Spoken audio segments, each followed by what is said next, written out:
Morning दोस्तों, जैसे आप देख सकते हैं प्राचीन धार्मिक आंदोलन और इसमें जो प्रश्न दिया हुआ है आप देख सकते हैं एसएससी एमटीएस यानी 2019 से लेकर के 21-22 यानी जो भी एग्ज़ाम में आया हुआ है या एसएससी एमटीएस हो या आरआरबी एनटीपीसी हो, ठीक है, जो भी एग्ज़ाम में प्रश्न आया हुआ है सारे प्रश्न को इसमें जो है हम लोग देखेंगे, ठीक है, 2019 से 2022 तक।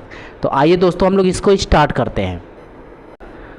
पहला प्रश्न दिया हुआ है, सबसे पुराना वेद है। आप यहाँ पे देख सकते हैं एसएससी एमटीएस 2021 का प्रश्न है। तो सबसे पुराना वेद कौन सा है? तो ये ऋग वेद है। सबसे पुराना वेद ऋग वेद। नेक्स्ट है, धनुर्वेद यजुर्वेद का उपवेद है, इसका संबंध निम्न में से किससे है? तो ध्यान रखेंगे धनुर्वेद और यजुर्वेद एक उपवेद है, इसका संबंध जो है युद्ध कौशल से, युद्ध कौशल से है, ठीक है। ये भी 2021 में प्रश्न आया हुआ। आइए नेक्स्ट देखते हैं, वेदों का इनमें से कौन सा अंग जटिल शब्दों के अर्थ एवं व्याख्या के लिए प्रसिद्ध है? तो वेदों के लिए जो है निरुक्त जो है प्रसिद्ध है। ध्यान रखेंगे वेदों का इनमें से कौन सा अंग जटिल शब्दों का अर्थ एवं व्याख्या के लिए प्रसिद्ध है? तो निरुक्त। नेक्स्ट है, वेदों को इंडो आर्यन सभ्यता का सर्वप्रथम साहित्यिक अभिलेख माना जाता है। इसमें शामिल 4 वेदों का नाम ऋग्वेद, सामवेद, यजुर्वेद और ये भी आया हुआ देख सकते हैं एसएससी 2019 का प्रश्न है। तो इसका आंसर हो जाएगा अथर्ववेद, इसका आंसर हो जाएगा अथर्ववेद।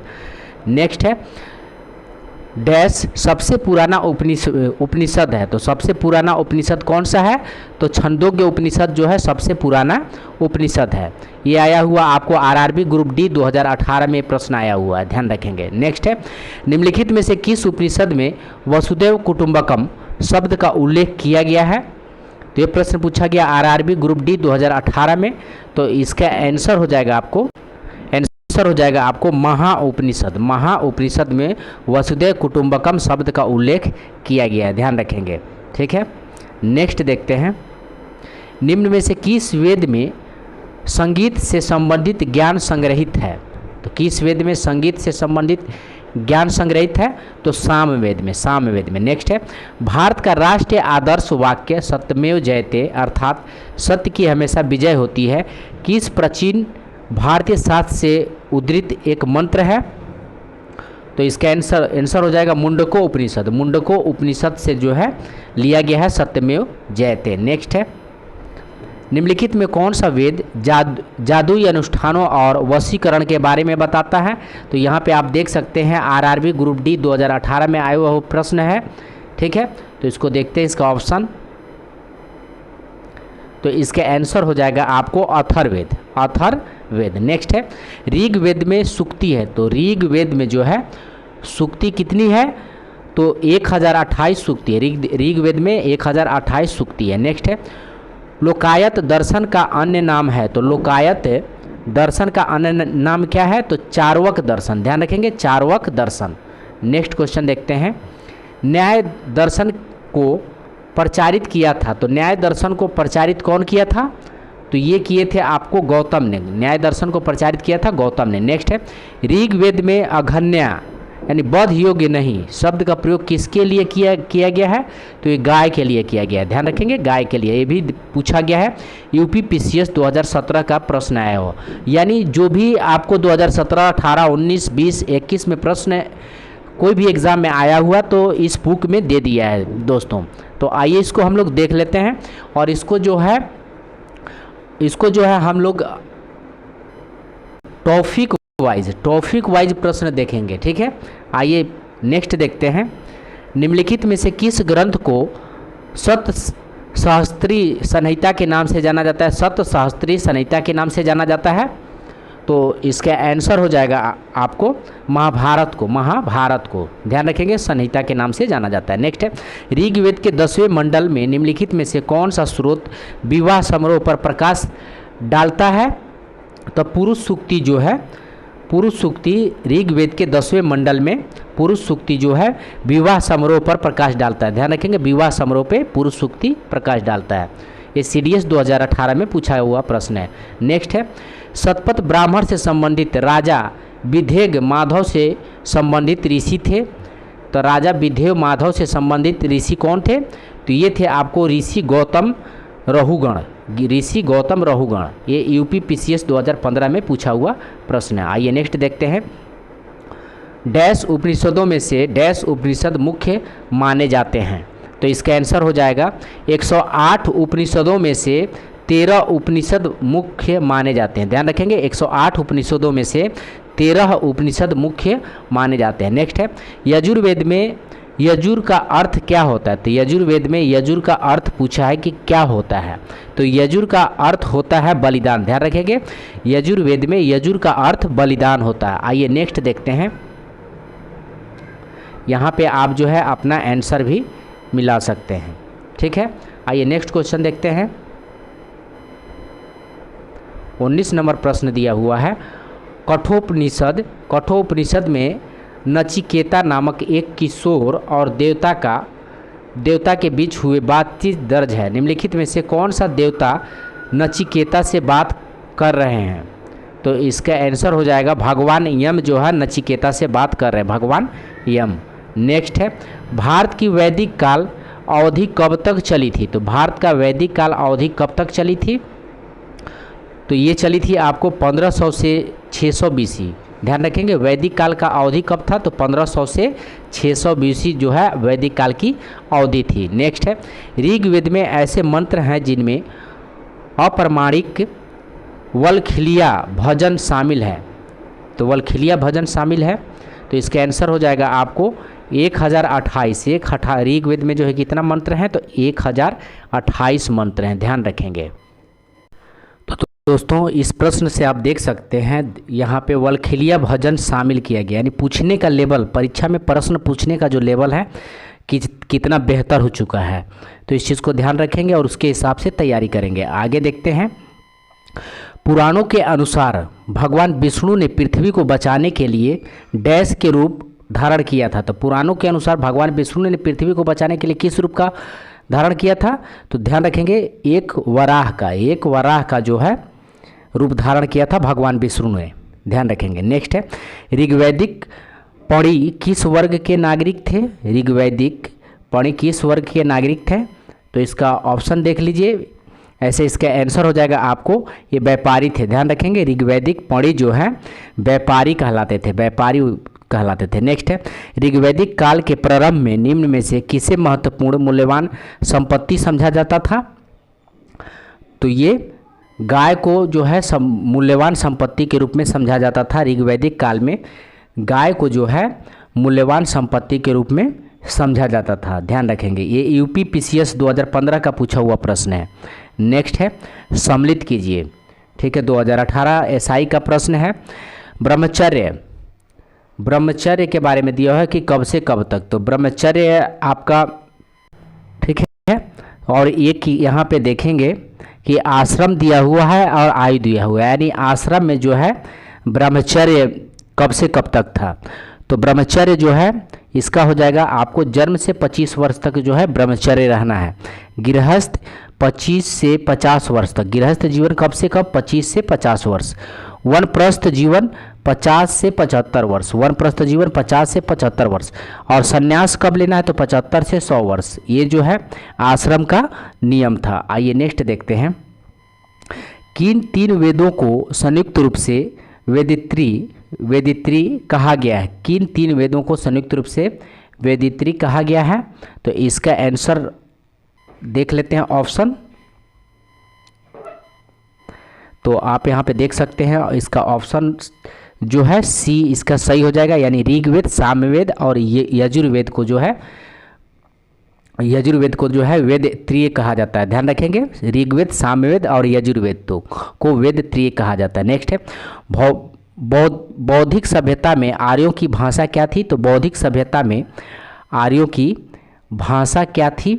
तो उनकी भाषा संस्कृत था। ध्यान रखेंगे वैदिक सभ्यता में आर्यों की भाषा संस्कृत था। नेक्स्ट है कौन सा अभिलेख ईरान से भारत में आए आर्यों का उल्लेख करता है? तो कौन सा अभिलेख जो है ईरान से भारत में आए आर्यों का उल्लेख करता है, तो इसका आंसर हो जाएगा आपका भीतरगांव अभिलेख। ध्यान रखिए कि भीतरगांव अभिलेख जो है ईरान से भारत में आए आर्यों का उल्लेख करता है। नेक्स्ट है, बाल गंगाधर तिलक ने आर्यों का मूल स्थान किसे माना है? तो बाल गंगाधर तिलक ने आर्यों का मूल स्थान, ये क्वेश्चन को फिर से देखेंगे, 28 नंबर क्वेश्चन, इसका आंसर हो जाएगा बोगजकोई अभिलेख। बोगजकोई अभिलेख जो है ईरान से भारत आए आर्यों का उल्लेख करता है, बोगजकोई अभिलेख, ध्यान रखेंगे। नेक्स्ट है, बाल गंगाधर तिलक ने आर्यों का मूल स्थान किसे माना है? तो ये माना है आपको अकार्टिक प्रदेश को, अकार्टिक प्रदेश को। नेक्स्ट है, ऋग्वेद में उत्तर भारत की कितनी नदियाँ का उल्लेख है? तो ऋग्वेद में उत्तर भारत की कितनी नदियों का उल्लेख है? तो 25 नदियों का उल्लेख है, ऋग्वेद में 25 नदियों का उल्लेख है। नेक्स्ट है, गायत्री मंत्र का उल्लेख है ऋग्वेद में किस मंडल में है? तो तीसरे मंडल में है। गायत्री मंत्र का उल्लेख ऋग्वेद में कि कौन सा मंडल में है? तो तीसरे मंडल में है। नेक्स्ट है, सूची 1 और सूची 2 को जो है मिलाना है, 32 नंबर क्वेश्चन है। तो आइए इसको देखते हैं। तो झेलम का क्या हो जाएगा? तो झेलम का हो जाएगा बितिस्ता। झेलम को जो है पुराने नाम इसका क्या है? बितिस्ता है। रावी का जो है परुषणी है, रावी का परुषणी है। चिनाब का क्या है? तो चिनाब का जो है अस्कनी है। और ब्यास का क्या है? तो बिपाशा है। ध्यान रखेंगे, झेलम का क्या है? बितिस्ता है, रावी का परुषणी है, चिनाब का अस्कनी है, ब्यास का बिपाशा है। आइए नेक्स्ट देखते हैं, ऋग्वेद का कौन सा मंडल पूर्णतः सोम को समर्पित है? तो पूर्णतः सोम को समर्पित है, तो इसका आंसर हो जाएगा 9वां मंडल जो है पूर्णतः सोम को समर्पित है। नेक्स्ट है, प्रसिद्ध 10 राजाओं का युद्ध, 10 राज्य युद्ध किस नदी के तट पर लड़ा गया था? तो ध्यान रखेंगे ये पुरुषणी नदी के तट पर लड़ा गया था, पुरुषणी नदी के तट पर लड़ा गया था। ठीक है, आइए नेक्स्ट देखते हैं, मीमांसा या पूर्व मीमांसा दर्शन के प्रतिपादक हैं? तो मीमांसा या पूर्व मीमांसा दर्शन के प्रतिपादक कौन है? तो जैमिनी है, जैमिनी है। आइए नेक्स्ट क्वेश्चन देखते हैं। नेक्स्ट 36 नंबर प्रश्न दिया हुआ है, चरक संहिता नामक पुस्तक किस विषय से संबंधित है? ये पूछा है MPPCS 2017 का क्वेश्चन है। चरक संहिता नामक पुस्तक किस विषय से संबंधित है? तो ध्यान रखेंगे ये चिकित्सा से संबंधित है, चरक संहिता चिकित्सा से संबंधित है। नेक्स्ट है, ऋग्वेद में कुल कितनी ऋचाओं की संख्या है? तो ऋग्वेद में कुल कितनी ऋचाओं की संख्या है? तो इसका हो जाएगा आपको 10,600, ध्यान रखेंगे 10,600। नेक्स्ट है, निम्न में से किस वेद में बीमारियों का उपचार दिया गया है?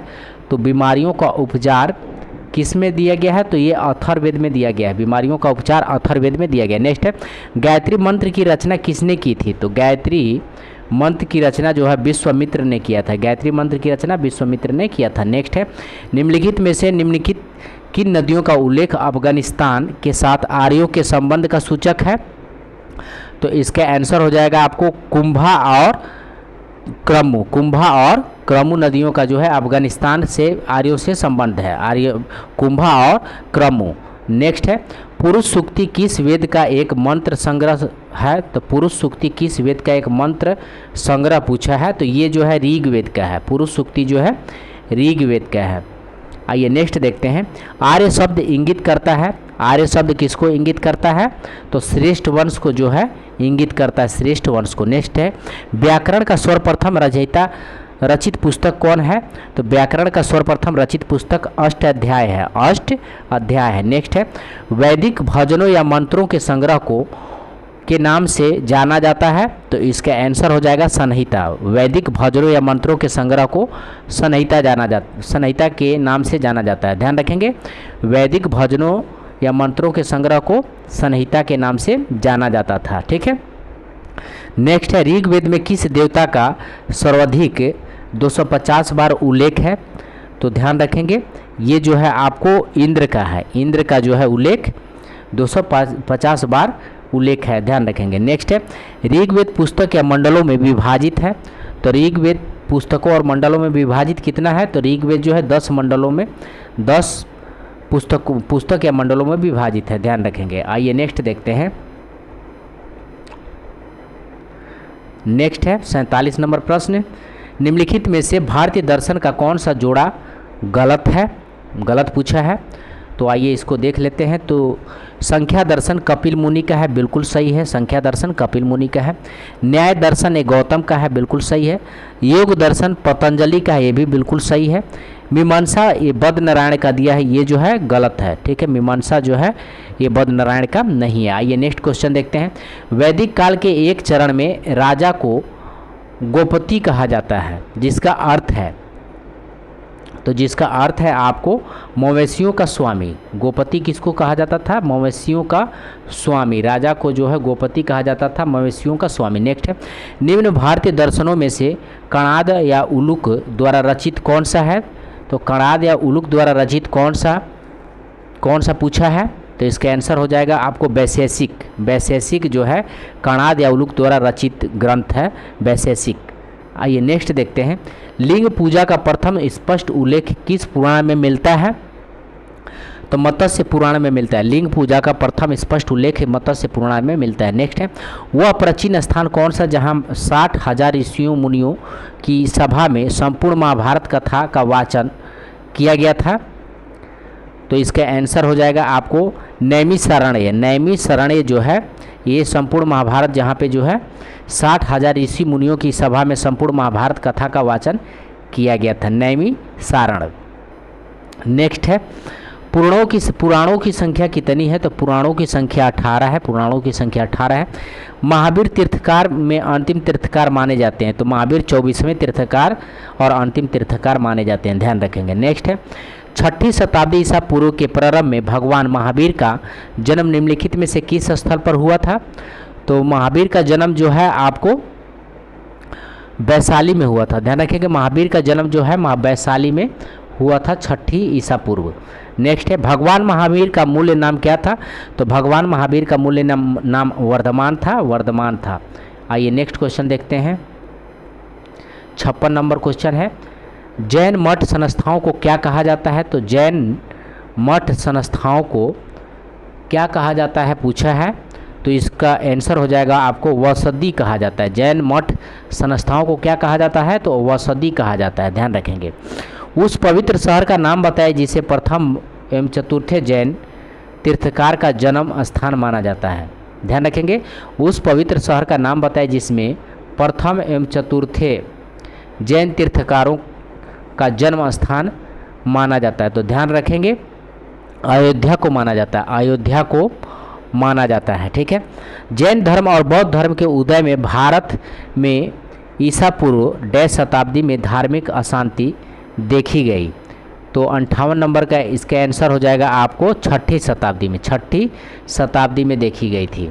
नेक्स्ट है, शब्द श्वेतांबर से जुड़ा हुआ है, तो श्वेतांबर से कौन जुड़ा हुआ है? जो जैन धर्म जुड़ा हुआ है, जैन धर्म जुड़ा हुआ है। नेक्स्ट है, पार्श्वनाथ जो एक क्षत्रिय और बनारस के राजा अश्वसेन का पुत्र था, वह जैन तीर्थकार कौन से थे? तो पार्श्वनाथ जो है 23वें तीर्थंकर थे, ध्यान रखेंगे। 23वें जो है तीर्थंकर थे, पार्श्वनाथ 23वें तीर्थंकर थे। आइए नेक्स्ट देखते हैं। श्वेतांबर परंपरा के अनुसार जैन तीर्थंकरों में महिला कौन थी? तो श्वेतांबर परंपराओं के अनुसार जैन तीर्थंकरों में महिला कौन थी पूछा है, तो इसका आंसर हो जाएगा मल्लीनाथ। मल्लीनाथ जो है श्वेतांबर परंपराओं के अनुसार जैन तीर्थंकरों में महिला मल्लीनाथ थी, इसको ध्यान रखेंगे, इंपॉर्टेंट है। नेक्स्ट है, महावीर स्वामी का प्रतीक चिन्ह क्या था?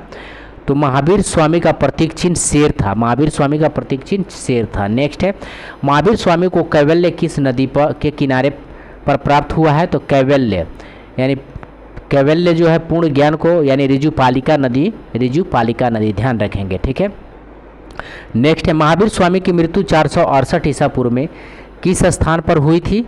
तो महावीर स्वामी की मृत्यु जो है पावापुरी में हुई थी, ध्यान रखेंगे। इसका आंसर हो जाएगा पावापुरी में हुई थी। नेक्स्ट है, महावीर स्वामी ने अपने उपदेश किस भाषा में दिया है? तो महावीर स्वामी ने अपना उपदेश, आइए इसका ऑप्शन देख लेते हैं, प्राकृतिक भाषा में दिया था, ठीक है। कौन सा भाषा में दिया था? तो प्राकृतिक भाषा में दिया था, ठीक है। नेक्स्ट है, सलेखना संथारा या निषद विधि द्वारा देह त्याग या आत्मोत्सर्ग करना किस धर्म से संबंधित है? तो सलेखना ध्यान रखेंगे सलेखना या संथारा या निषिद्ध ये जैन धर्म से संबंधित है। सलेखना, संथारा या निषिद्ध ये जैन धर्म से संबंधित है। नेक्स्ट है, प्रथम जैन संगति का आयोजन पाटलिपुत्र 322 ईसा पूर्व में किसकी अध्यक्षता में हुआ था? तो ये हुआ था आपको स्थूलभद्र की अध्यक्षता में हुआ था। स्थूलभद्र की अध्यक्षता में हुआ था। नेक्स्ट है, द्वितीय जैन संगति देववर्षी या क्षमा श्रवण की अध्यक्षता में कब हुई थी? तो ये हुई थी आपको 512 से 13 ईस्वी में। 512 से 13 ईस्वी में। नेक्स्ट है, बौद्ध ने सर्वाधिक उपदेश कहाँ दिया है? तो बौद्ध ने श्रावस्ती में जो है, श्रावस्ती उत्तर प्रदेश में आपको गोरखपुर के नियर अबाउट में पड़ता है, श्रावस्ती में दिया था। नेक्स्ट है, चेठी यागरी या बिहार सांची में बनाए जाने वाला एक त्यौहार है। तो चेठी यागरी बिहार सांची में बनाए जाने वाला एक त्यौहार है। तो ये आपको बौद्ध के लिए ध्यान रखेंगे, चेठी यागरी या बिहार सांची में बनाया जाने वाला एक बौद्ध त्यौहार है, बौद्ध त्यौहार है। नेक्स्ट है, किस शासक ने बौद्ध के लिए विख्यात विक्रमशिला विश्वविद्यालय का स्थापना किया था?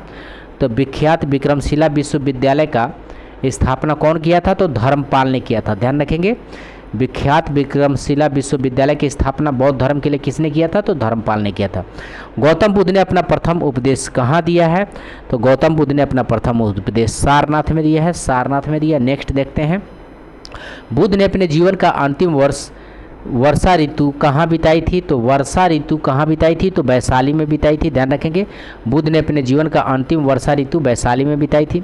गौतम बुद्ध का जन्म कहाँ हुआ था? तो गौतम बुद्ध का जन्म जो है लुम्बिनी वन में हुआ था, यानी लुम्बिनी में हुआ था। ठीक है। नेक्स्ट है, विनय और सूत पिटक इनमें से किसकी शिक्षाओं का संकलन है? तो विनय और सूत पिटक के बारे में पूछा है। तो ध्यान रखेंगे, विनय और सूत पिटक, तो इसका आंसर हो जाएगा गौतम बुद्ध का। विनय और सूत पिटक जो है गौतम बुद्ध की शिक्षाओं का संकलन है, गौतम बुद्ध की शिक्षाओं का संकलन है। आइए नेक्स्ट प्रश्न देखते हैं। प्रश्न नंबर 76 दिया हुआ है, निम्नलिखित में से कौन सा बौद्ध स्थल उत्तर प्रदेश में है? तो उत्तर प्रदेश में कौन सा बौद्ध स्थल है ये पूछा हुआ है। तो इसका आंसर हो जाएगा आपको सारनाथ। ठीक है, सारनाथ। नेक्स्ट है, गौतम बुद्ध की माँ का क्या नाम था? तो गौतम बुद्ध की माँ का नाम था माया देवी। ध्यान रखें, गौतम देवी बुद्ध के माँ का नाम क्या था? माया देवी था। नेक्स्ट है, निम्नलिखित में से कौन सा स्थल बौद्ध के तीर्थ स्थलों में नहीं है? तीर्थ स्थलों में नहीं है। तो बोध गया तीर्थ स्थलों में सारनाथ भी है, कुशीनगर, ये ग्वालियर नहीं है। ध्यान रखेंगे, ग्वालियर नहीं है। नेक्स्ट है, हीनयान और महायान किस धर्म के पंथ हैं? तो हीनयान और महायान जो है ये बौद्ध धर्म के पंथ है, हीनयान और महायान। और ये जो है चतुर्थी संगीत में, ध्यान रखेंगे, चतुर्थी संगीत में जो है हीनयान और महायान बौद्ध धर्म बटा था। ठीक है, उस समय जो है कनिष्क शासक था और बौद्ध संगति हुई थी कुंडलवन कश्मीर में। आइए नेक्स्ट देखते हैं, निम्नलिखित में कौन सा एक प्राचीन बौद्ध ग्रंथ है? तो कौन सा एक प्राचीन बौद्ध ग्रंथ पूछा है? तो इसका आंसर हो जाएगा आपको अभिधर्म कोश जो है प्राचीन बौद्ध ग्रंथ है, अभिधर्म कोश। ध्यान रखेंगे, अभिधर्म कोश। जातक कथाएं डैश से संबंधित है? तो जातक कथाएं जो है बौद्ध धर्म से संबंधित है। इसमें जो है बौद्ध के पूर्व जन्मों के बारे में दिया, बौद्ध के पूर्व जन्मों के बारे में दिया हुआ। नेक्स्ट है, वेदों के टीकाओं को क्या कहते हैं? तो वेदों के टीकाओं को ब्राह्मण ग्रंथ कहते हैं। वेदों के टीकाओं को क्या कहते हैं? तो ब्राह्मण ग्रंथ कहते हैं। किस बौद्ध मूल ग्रंथ में मौर्य सम्राट अशोक का विवरण समाहित है? तो इसका आंसर हो जाएगा आपको महावंशा में जो है बौद्ध मूल ग्रंथ के मौर्य सम्राट अशोक का विवरण समाहित है, महावंशा में। ध्यान रखेंगे, महावंशा में मौर्य सम्राट अशोक का विवरण समाहित है। नेक्स्ट है, बौद्ध ग्रंथ मध्यम निकाय किस भाषा में है? तो मध्यम निकाय किस भाषा में पूछा है? तो इसका आंसर हो जाएगा पाली भाषा में। बौद्ध ग्रंथ मध्यम निकाय पाली भाषा में है। ठीक है, सारनाथ वह पवित्र स्थान है जहाँ भगवान बुद्ध ने अपना पहला उपदेश दिया था। वह निम्नलिखित में से किस शहर के बहुत नज़दीक स्थित है? तो ध्यान रखेंगे, वाराणसी के सबसे नज़दीक स्थित है। वाराणसी यानी वो उत्तरी छोर जो है सारनाथ, उत्तरी छोर को सारनाथ बोला जाता है। ध्यान रखेंगे। नेक्स्ट देखते हैं, गौतम बुद्ध द्वारा अपने धर्म में दीक्षित किए जाने वाले अंतिम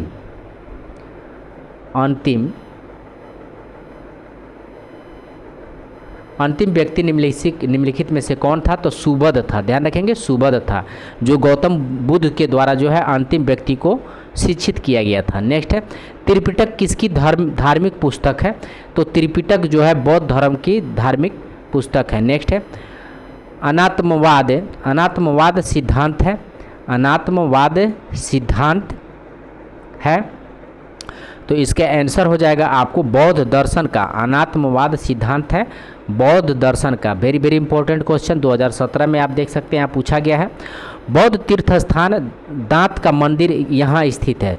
तो दांत का मंदिर कहाँ स्थित है? तो श्रीलंका में स्थित है। नेक्स्ट है, अशोक के शासनकाल की प्रमुख घटनाओं में से एक 250 ईसा पूर्व की राजधानी पाटलिपुत्र डैश बौद्ध संघ का आयोजन था। तो इसका आंसर हो जाएगा आपको तीसरी। ध्यान रखेंगे, पाटलिपुत्र में जो है तीसरी आयोजन हुआ था और उस समय जो है अशोक का शासनकाल था। अशोक का शासनकाल था। ठीक है, आइए नेक्स्ट देखते हैं, निम्नलिखित में से कौन सा शब्द बौद्ध स्तूप की स्थापत्य कला से जुड़ा हुआ है? तो इसका आंसर हो जाएगा हर्मिका। हर्मिका जो है बौद्ध स्तूप के स्थापत्य कला से जुड़ा हुआ है, हर्मिका।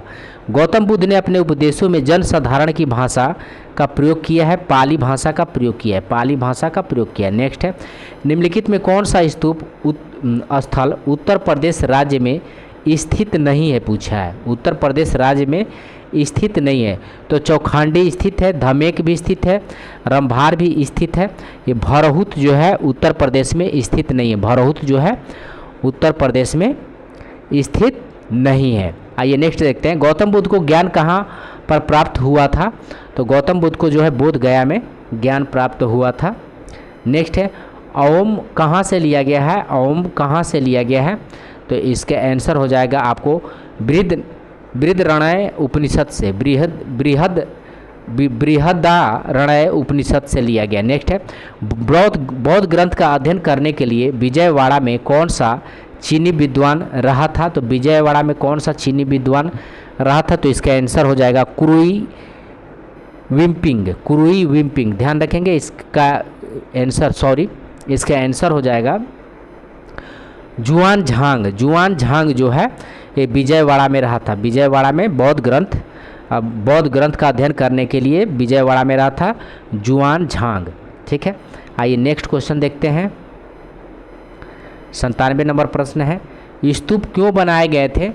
तो स्तूप क्यों बनाए गए थे? तो पवित्र स्मृति चिन्ह के लिए रखने के लिए बनाए गए थे। पवित्र स्मृति चिन्ह रखने के लिए बनाए गए थे। नेक्स्ट है, निम्नलिखित में से कौन सा मौर्य शासक बौद्ध धर्म का अनुयायी बना?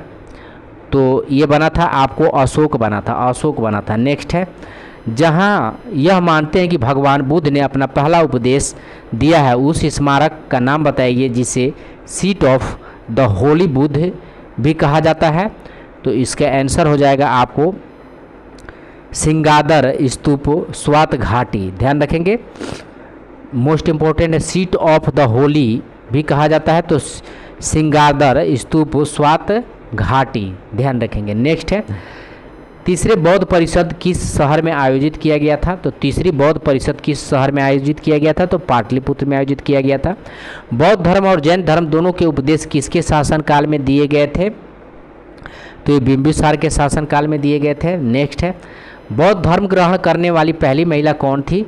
तो ये थी प्रजापति गौतमी, जो गौतम बुद्ध को लालन पालन की थी, प्रजापति गौतमी। ध्यान रखेंगे। गौतम बुद्ध ने भिक्षुणी संघ की स्थापना कहाँ की थी? तो वैशाली में किया था। नेक्स्ट है, द लाइट ऑफ एशिया या एशिया की रोशनी किसे कहा जाता है? तो ये गौतम बुद्ध को कहा जाता है। मनुस्मृति की रचना किसने की थी? तो मनु ने किया था। नेक्स्ट है, बौद्ध भिक्षा का केंद्र कहाँ था? तो आइए ऑप्शन देख लेते हैं। तो बौद्ध भिक्षा का केंद्र कहाँ था? तो नालंदा था। ध्यान रखेंगे, नालंदा था। नेक्स्ट है, मिलिंद पन्हो या मिलिंद के प्रश्न राजा मिलिंद और किस बौद्ध भिक्षुक के मध्य संवाद के रूप में है? तो नागसेन के रूप में। ध्यान रखेंगे, मिलिंद पन्हो तो मिलिंद के प्रश्न था और नागसेन जो एक बौद्ध भिक्षु थे, इन्हीं का संवाद जो है इस बुक में प्रकाशित किया गया है। नेक्स्ट है, सूची 1 और सूची 2 को जो है आपको सम्मिलित करना है। ठीक है, सूची 2 और सूची 1 को सूची 2 से सम्मिलित करना है। प्रथम बौद्ध संगति, तो प्रथम बौद्ध संगति के अध्यक्ष कौन थे? तो महाकश्यप थे। महाकश्यप थे, 483 ईसा पूर्व में हुआ था। द्वितीय बौद्ध संगति के जो है साबाकामी थे। साबाकामी जो 383 ईसा पूर्व में हुआ था। तृतीय बौद्ध संगति मोगलीपुत्र 30 थे और शासक अशोक थे। ठीक है, और चतुर्थ बौद्ध संगति वसुमित्र थे। ठीक है, और प्रथम शताब्दी में हुआ था, ईस्वी की प्रथम शताब्दी में हुआ था। आइए नेक्स्ट देखते हैं। अश्वघोष द्वारा रचित बौद्ध की रामायण किस ग्रंथ को कहा जाता है? तो बुद्ध चरित को कहा जाता है। बुद्ध चरित को कहा जाता है। ये अश्वघोष द्वारा रचित है। अश्वघोष द्वारा रचित है। नेक्स्ट है, गौतम बुद्ध के गुरु का क्या नाम था? तो गौतम बुद्ध के गुरु का नाम था अलार कलाम। अलार कलाम नाम था। नेक्स्ट है, 4 महान सत्यों की अवधारणा निम्न में से किस धर्म से संबंधित है? तो ये बौद्ध धर्म से संबंधित है। नेक्स्ट है, किस धर्म के भिक्षुओं के लिए चैत्य एवं विहार का निर्माण किया गया है? तो बौद्ध धर्म के लिए। और चैत्य का स्थान होता है पूजा स्थान और विहार का स्थान होता है निवास स्थान, ध्यान रखेंगे। नेक्स्ट है, बौद्ध भिक्षुओं के लिए बनाई गई लोमस ऋषि गुफा किस राज्य में स्थित है? तो ये बिहार में है। लोमस ऋषि गुफा बिहार में है। आइए नेक्स्ट क्वेश्चन देखते हैं। नेक्स्ट 114 नंबर प्रश्न है, किस बौद्ध संगति के समय बौद्ध धर्म हीनयान तथा महायान नामक 2 संप्रदायों में विभाजित हो गया था? तो ध्यान रखेंगे, ये आपको चतुर्थ बौद्ध संगति जो कनिष्क का शासनकाल था, ये कुंडल वन में हुआ था, यानी कश्मीर में हुआ था। ठीक है, जिसमें जो है हीनयान और महायान 2 संप्रदाय में बंट गया था। नेक्स्ट है, भारत में प्रमुख बौद्ध संरचनाओं में से एक सारनाथ में डैश स्तूप का निर्माण महायान मौर्य राजा अशोक द्वारा किया गया था। तो सारनाथ में किया गया था आपको धामेक का। ठीक है, धामेक का जो है अशोक के द्वारा किया गया था। नेक्स्ट है, किस पिटक में बौद्ध मठ में रहने वाले भिक्षु भिक्षुणियों के अनुशासन संबंधी नियम दिए हुए हैं? तो विनय पिटक में। ध्यान रखेंगे, भिक्षु और भिक्षुणियों के अनुशासन संबंधी नियमों के बारे में दिया हुआ है विनय पिटक में। नेक्स्ट है, यूनानी शासक मिनांडर एवं बौद्ध भिक्षु नागसेन के मध्य बौद्ध मत पर वार्तालाप किस पुस्तक में मिलता है? तो मिलिंद पन्हो पुस्तक में मिलता है। नेक्स्ट है, गंधार कला शैली निम्नलिखित में से किस यूरोपीय राष्ट्र की कला से प्रभावित है? तो ये यूनान से प्रभावित है। आइए नेक्स्ट देखते हैं। 3री शताब्दी ईसा पूर्व में 12वीं शताब्दी ईस्वी के बीच की अवधि से संबंधित बौद्ध कला और वास्तुकला के उत्कृष्ट नमूने के लिए प्रसिद्ध है? तो इसका आंसर हो जाएगा आपको सांची प्रसिद्ध है। बौद्ध संगति के 4 आयोजक राजाओं का सही क्रम क्या है? तो 4 आयोजक, तो पहले जो है पहला संगीती शासन था अजातशत्रु के समय, उसके बाद कालशोक आया, उसके बाद अशोक, उसके बाद कनिष्क। पहला अजातशत्रु, उसके बाद कालशोक, उसके बाद अशोक, उसके बाद कनिष्क। आइए नेक्स्ट देखते हैं। डैश के लिए बनाए गए नियमों का विनय पिटक नामक पुस्तक के लिए को लिया गया है? तो किससे लिया गया है? तो बौद्ध संघ से लिया गया है। नेक्स्ट है, सूची 1 को सूची 2 किससे सम्मिलित कीजिए तथा नीचे दिए गए कूट का सही उत्तर चुनिए। 122 नंबर का आंसर देख लेते हैं। तो पार्श्वनाथ। ठीक है, आइए ऑप्शन देखते हैं। तो ध्यान रखेंगे, पार्श्वनाथ का जो है प्रतीक चिन्ह था सर्प था। पार्श्वनाथ का सर्प था। ठीक है, और आइए नेक्स्ट देखते हैं।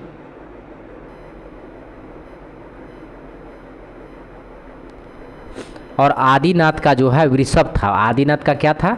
तो आदिनाथ का वृषभ हो जाएगा, यानी पहला हो जाएगा सांड, इसको बोला जाता है वृषभ या सांड। आदिनाथ का था। महावीर का कौन था? तो सिंह था। महावीर का सिंह था। ठीक है, और शांतिनाथ का क्या था? तो शांतिनाथ का हिरण था। शांतिनाथ का हिरण था, ध्यान रखेंगे। आइए नेक्स्ट देखते हैं। 123 नंबर प्रश्न है, डैश का जन्म 563 ईसा पूर्व में हुआ था और 483 ईसा पूर्व में 80 वर्ष की उम्र में उनकी मृत्यु हो गई थी। तो ये कौन थे? तो बुद्ध थे। ध्यान रखेंगे, बुद्ध थे। 563 में जन्म हुआ था, 483 में मर गए थे 80 वर्ष की अवस्था में। नेक्स्ट है, राजा बिंबिसार के दरबार में उस प्रसिद्ध चिकित्सक का क्या नाम है जो भगवान बुद्ध की निजी चिकित्सक थे? तो ये जीवक नाम है। ठीक है, ये जीवक है जो बिंबिसार के दरबार में रहता था, ध्यान रखेंगे। पारसी धर्म के संस्थापक कौन थे? तो पारसी धर्म के संस्थापक थे आपको जरथुस्त्र। जरथुस्त्र जो है पारसी धर्म के संस्थापक थे, ठीक है, पारसी धर्म के ये संस्थापक थे। आइए नेक्स्ट क्वेश्चन देखते हैं। जेंद अवेस्ता किसका पवित्र ग्रंथ है? तो जेंद अवेस्ता जो है किसका पवित्र ग्रंथ है? तो पारसियों का है, ध्यान रखेंगे। जेंद अवेस्ता पारसियों का जो है पवित्र ग्रंथ है। पारसी धर्म के अनुयायी द्वारा किस स्थान पर पूजा की जाती है? तो ये आपको अग्नि मंदिर में, अग्नि मंदिर में जो है पारसी धर्म द्वारा पूजा की जाती है। नेक्स्ट है, जरथुस्त्र का जन्म किस देश में हुआ था? तो जरथुस्त्र का जन्म जो है ईरान में हुआ था, ध्यान रखेंगे। जरथुस्त्र का जन्म कहाँ हुआ था? तो ईरान में हुआ था। जेंद अवेस्ता के साथ जुड़ा हुआ है, तो जेंद अवेस्ता के साथ क्या जुड़ा हुआ है? तो जेंद अवेस्ता के साथ जो है पारसी धर्म जुड़ा हुआ है। नेक्स्ट है, यहूदी किस धर्म का पालन करते हैं? तो यहूदी धर्म का पालन करते हैं। यहूदी जो है यहूदी धर्म का पालन करते हैं। आइए नेक्स्ट क्वेश्चन देखते हैं। नयनार कौन थे? तो नयनार कौन थे? तो इसका आंसर हो जाएगा आपको वे अग्रणी जो शिव के भक्त थे। नयनार कौन थे? तो वे अग्रणी जो शिव के भक्त थे। नेक्स्ट है, बौद्ध धर्म में त्रिरत्न क्या इंगित करता है? तो बौद्ध धर्म में त्रिरत्न क्या इंगित करता है पूछा है, तो इसका आंसर हो जाएगा आपको बुद्ध धम्म संघ, ध्यान रखेंगे। त्रिरत्न बुद्ध धम्म संघ इंगित करता है। नेक्स्ट है, विश्व प्रसिद्ध पर्यटन स्थल सांची का प्राचीन नाम यह भी था। तो सांची का प्राचीन नाम क्या था? तो इसका आंसर हो जाएगा आपको काकड़म, काकड़म या काकी नाट बोट। सांची का प्राचीन नाम था काकड़म या काकी नाट बोट, ध्यान रखेंगे। सांची का प्राचीन नाम काकड़म या काकी नाट बोट था। और आप ये देख सकते हैं MPPCS 2020 में पूछा हुआ प्रश्न है। तो प्रश्नों का लेवल से ही आपको पता लग सकता है दोस्तों कि ये जो बुक है और या ये टॉपिक है कितना इम्पोर्टेंट है। आइए नेक्स्ट है, अशोकाराम विहार निम्नलिखित में से किस स्थान पर स्थित है? तो इसका आंसर हो जाएगा वैशाली में स्थित है। अशोकाराम विहार निम्नलिखित में किस स्थान पर स्थित है? तो वैशाली में स्थित है। नंद वंश का संस्थापक कौन था? तो नंद वंश का संस्थापक महापद्मानंद थे। नंद वंश का संस्थापक महापद्मानंद थे। 6ठी शताब्दी ईसा पूर्व में मत्स्य महाजनपद स्थित है। तो मत्स्य महाजनपद कहाँ स्थित है? तो राजस्थान में स्थित है, राजस्थान में स्थित है। नेक्स्ट है, निम्नलिखित में से किस एक नदी को पहले बितिस्ता नाम से जाना जाता था? तो पहले बितिस्ता के नाम से जाना जाता था झेलम नदी को, ध्यान रखेंगे। बितिस्ता के नाम से झेलम नदी को जाना जाता था। आजीवक संप्रदाय के संस्थापक कौन थे? तो आजीवक संप्रदाय के संस्थापक मखली गोसाल थे, मखली गोसाल थे। नेक्स्ट है, वैदिक भजनों का मुख्य संग्रह क्या कहलाता है? तो वैदिक भजनों का मुख्य संग्रह आपको संहिता कहलाता है, ध्यान रखेंगे। वैदिक भजनों का मुख्य संग्रह को क्या कहा जाता था? तो संहिता यानी संहिता कहा जाता था। नेक्स्ट है, निम्नलिखित नदियों में से किसे वैदिक काल में पुरसणी के नाम से जाना जाता था? तो रवि को जो है पुरसणी के नाम से जाना जाता था। आइए नेक्स्ट क्वेश्चन देखते हैं। नेक्स्ट है, आर्य संस्कृति के सरोज काल में गंगा घाटी के जनपद जो संख्या में थे महाजनपद बनाए गए थे। तो इसका आंसर हो जाएगा आपको 16 महाजनपद कितने बनाए गए थे? 16। भारत का इतिहास सिंधु घाटी सभ्यता के जन्म से शुरू होता है जो लगभग अस्तित्व में आया था। कब अस्तित्व में आया था सिंधु घाटी सभ्यता? तो इसका आंसर हो जाएगा 2500 ईसा पूर्व, 2500 ईसा पूर्व, ठीक है, 2500 ईसा पूर्व। नेक्स्ट है, जैन दर्शन के अनुसार जिन शब्द का क्या अर्थ होता है? तो जिन शब्द का अर्थ होता है विजेता, जिन शब्द का अर्थ होता है विजेता। निम्नलिखित में से किसे परमाणुवादी का जनक कहा जाता है? तो परमाणुवादी का जनक कौन है? तो महर्षि कणाद है, ध्यान रखेंगे। महर्षि कणाद को जो है परमाणुवाद का जनक भी माना जाता है, ध्यान रखेंगे। वेदांगों के संदर्भ में निम्नलिखित में से कौन सा शब्द अनुष्ठान को दर्शाता है? तो वेदांगों के संदर्भ में पूछा है, तो अनुष्ठान को कौन सा दर्शाता है? तो ध्यान रखेंगे कल्प दर्शाता है, अनुष्ठान को कल्प दर्शाता है, ध्यान रखेंगे। ये SSC CGL 2020 में पूछा गया प्रश्न है। प्रारंभिक भारतीय दार्शनिक के अनुसार प्रत्येक वस्तु मूल्य तत्वों से बने हैं। तो कितने मूल्य तत्वों से बने हैं? तो ध्यान रखेंगे 5 मूल्य तत्वों से बने हुए हैं। निम्नलिखित में से अनुसरण किए जाने वाले धर्म एवं पुस्तका कौन सी जोड़ी असंगति है पूछा है। तो आप इसका पूरा ऑप्शन देख लीजिए। तो इसका देख लेते हैं, इस्लाम कुरान से है, सही है। सिख धर्म गुरु ग्रंथ साहब से है। जैन धर्म उपनिषद से, ये बिल्कुल गलत है, ये जो है बिल्कुल गलत है, ठीक है। तो इसका आंसर ये हो जाएगा। ईसाई धर्म बाइबल से, ये सही है। आइए नेक्स्ट देखते हैं, सिंह चतुर्थमुखी स्तंभ कहाँ स्थित है। तो सिंह चतुर्थमुखी स्तंभ जो है सारनाथ में स्थित है, ध्यान रखेंगे। सिंह चतुर्थमुखी स्तंभ सारनाथ में स्थित है। नेक्स्ट है, भारतीय इतिहास के संदर्भ में निम्नलिखित में से कौन भावी बुद्ध है जो संसार की रक्षा हेतु अवतरित होंगे। तो इसका आंसर हो जाएगा आपको मैत्रेय, ध्यान रखेंगे। मैत्रेय जो है अभी अवतरित होना बाकी है। भारतीय इतिहास के संदर्भ में निम्नलिखित में से कौन भावी बुद्ध है जो संसार की रक्षा हेतु अवतरित होंगे। तो मैत्रेय का अवतरित होना बाकी है, ठीक है। ये IAS प्री 2018 में पूछा हुआ प्रश्न है। आइए नेक्स्ट क्वेश्चन देखते हैं। नेक्स्ट क्वेश्चन 150 नंबर है।